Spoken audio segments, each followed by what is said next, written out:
Arg, and welcome back to the channel Nautical Awakenings, mateys.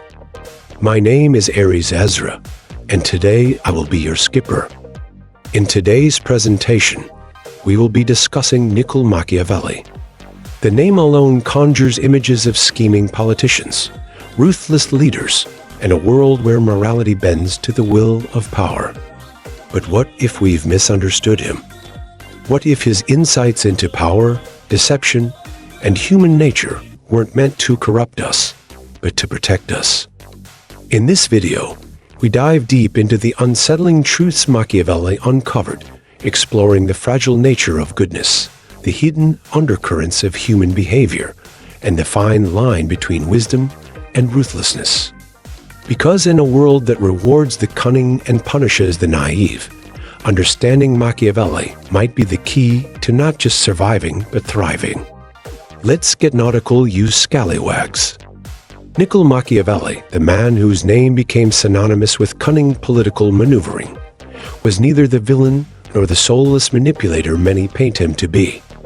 He was, instead, a brutal realist, a man who tore away the idealistic veil, covering human nature and governance, exposing something raw, primal, and, in many ways, uncomfortably true.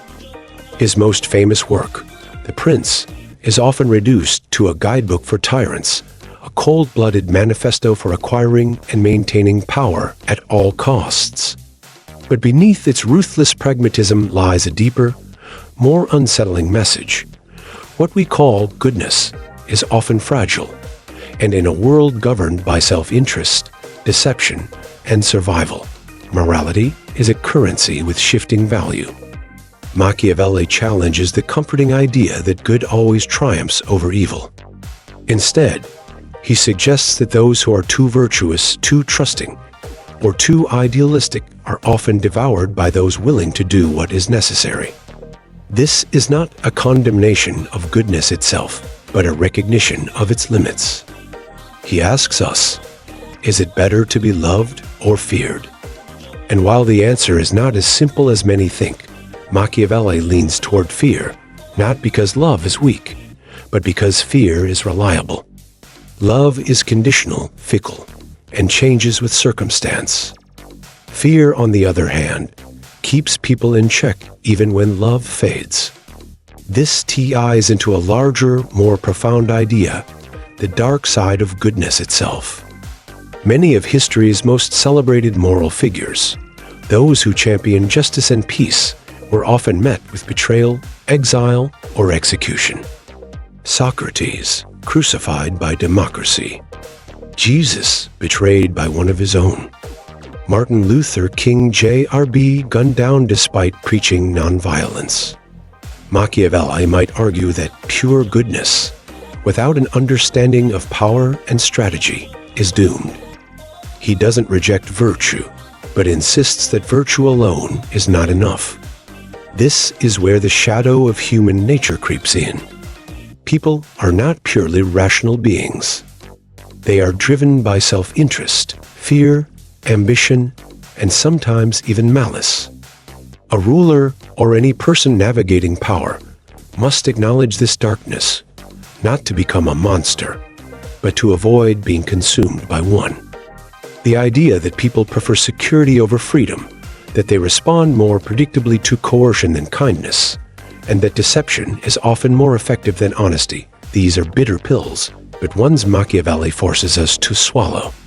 What's fascinating is how this connects to modern psychology. Take Carl Jung's concept of the shadow, the part of the psyche containing all the suppressed, darker aspects of the self. To ignore the shadow, to pretend that we are purely good, is to make ourselves vulnerable to its influence. Machiavelli, in his own way, argues for integrating this shadow. A ruler or anyone seeking success must understand not only the light of human virtue, but the darkness lurking beneath it. This is why his philosophy extends beyond politics into personal ambition, leadership, and even relationships. Think of how many people suffer because they assume others will treat them with the same kindness they extend. They believe fairness is inherent when, in reality, fairness is often enforced by power. The workplace, friendships, even love, these arenas are not exempt from Machiavelli's insights. The person who refuses to recognize the realities of manipulation, power struggles, and hidden motives often ends up disillusioned, heartbroken, or betrayed. Does this mean we should abandon morality entirely? No. But it does mean morality must be tempered with wisdom.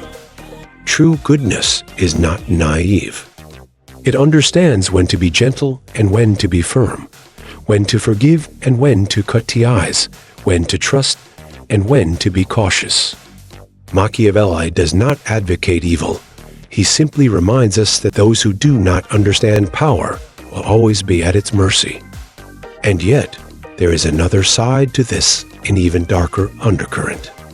If we take Machiavelli's teachings too far, we risk becoming exactly what we fear. The line between wisdom and cynicism, between pragmatism and ruthlessness, is razor thin. There are those who take Machiavelli's words as a justification for manipulation, cruelty, and unrestrained ambition. They become the very kind of rulers or people who create suffering in the name of necessity. Machiavelli's philosophy has had a profound impact on political theory, shaping the strategies of leaders throughout history. Figures such as Napoleon Bonaparte, Otto von Bismarck, and even modern political figures have applied Machiavellian tactics, some for conquest, others for maintaining stability. His ideas extend beyond politics into business, where corporate leaders and entrepreneurs must navigate complex power dynamics. The ability to assess risks, control narratives, and adapt to challenges is as crucial in the boardroom as it is in governance. Moreover, Machiavelli's observations align with evolutionary psychology. Humans, as social animals, have always engaged in strategies of power, deception, and survival. The notion of reciprocal altruism, where acts of kindness often come with an expectation of return, reflects the transactional nature of human relationships. His insights, though centuries old, remain deeply relevant in an age where influence is wielded through social media, corporate hierarchies, and global politics. There is also value in exploring Machiavelli's personal life and motivations. He was not a detached academic, but a man deeply entrenched in the political turmoil of Renaissance Italy. His experiences with betrayal, imprisonment, and exile shaped his worldview, making The Prince less of a theoretical exercise and more of a desperate plea for stability in a world where idealism had failed him. Additionally, philosophical counter-arguments to Machiavelli's teachings add more dimension to the discussion. Thinkers like Jean-Jacques Rousseau and Immanuel Kant would argue that Machiavelli's vision of power as inherently coercive underestimates the potential for genuine cooperation and ethical leadership. If we are to fully understand Machiavelli, we must also grapple with these perspectives and ask whether his realism is the whole truth or merely one facet of it. So, where does that leave us? If Machiavelli is right, and the world does not reward goodness alone, then the challenge is not to abandon goodness, but to wield it wisely. To understand that morality must walk hand in hand with strength, that compassion must not be blind, and that the truth about human nature is not just dark but complex. Machiavelli forces us to confront the uncomfortable reality that goodness, if unguarded, can be its own undoing. And perhaps in that awareness, true power lies. So, what do you think? Was Machiavelli a prophet of cold-blooded strategy, or was he simply holding up a mirror to human nature? Do we need to embrace his wisdom to navigate the modern world, or is there still room for idealism and true virtue? His lessons have shaped politics, business, and personal ambition for centuries, but it's up to us to decide how to use them. Let's keep the conversation going in the comments. What are your thoughts on Machiavelli's view of power and morality? Avasti mateys! If this nautical dive into the dark side of goodness and power intrigued you, Make sure to like this video and subscribe for more content on history, philosophy, and esoteric wisdom. Hit the bell icon so you don't miss out on future explorations into the hidden truths of our world. And if you have any thoughts, insights, or even counter-arguments, drop them in the comments below. I'd love to hear your perspective. Until next time, Swabi's peace, love, and harmony to all my spiritual deckhands.